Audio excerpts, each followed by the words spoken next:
अस्सलाम वालेकुम viewers, welcome to my YouTube channel Stitching Diary. उम्मीद है आप सब खैरियत से होंगे। जो आपके साथ बहुत ही खूबसूरत मगर सिंपल सा नेक डिज़ाइन शेयर करूंगी जो यकीनन आपको बहुत ही ज़्यादा पसंद आएगा और बहुत ही जल्दी आसानी से आपसे स्टिच भी हो जाएगा, कटिंग भी हो जाएगा। और इसके लिए आपको बहुत ज़्यादा मेहनत करने की ज़रूरत नहीं पड़ेगी। मेरी वीडियो को मुकम्मल ज़रूर देखिएगा, कोई भी पॉइंट मिस मत कीजिएगा ताकि आपको मुकम्मल तौर पर इसकी स्टेप बाय स्टेप हर बात की समझ आ सके। अगर आपको मेरी वीडियो अच्छी लगे तो मेरी वीडियो को लाइक कर दिया करें और मेरे चैनल को भी सब्सक्राइब कर दिया करें और मुझे कमेंट बॉक्स में ज़रूर बताया करें कि आपको मेरी वीडियो किस तरह से लग रही है, ताकि मैं आपके साथ इस तरह की और बहुत सारी टिप्स शेयर करती रहूं।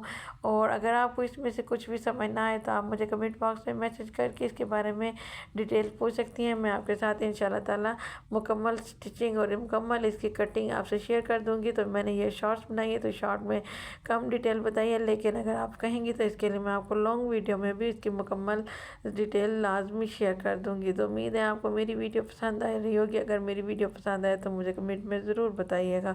तो मैंने आपको जहाँ पे भी जो पॉइंट बताए इनको ज़रूर फॉलो कीजिएगा ताकि आपकी फिनिशिंग बहुत अच्छी है और आपका सिंपल सा भी बना हुआ नेक डिज़ाइन बहुत ही खूबसूरत और बिल्कुल मार्केट वाले नेक डिज़ाइन की लुक दे। तो मिलते हैं फिर नेक्स्ट वीडियो में। अपना बहुत सारा ख्याल रखिएगा और मुझे दुआओं में भी ज़रूर याद रखिएगा। तो इंशाल्लाह ताला फिर मैं अगली वीडियो को लेकर आपके साथ हाज़िर होती हूँ और आपको इसके बारे में भी मुकम्मल डिटेल आपसे शेयर कर दूँगी।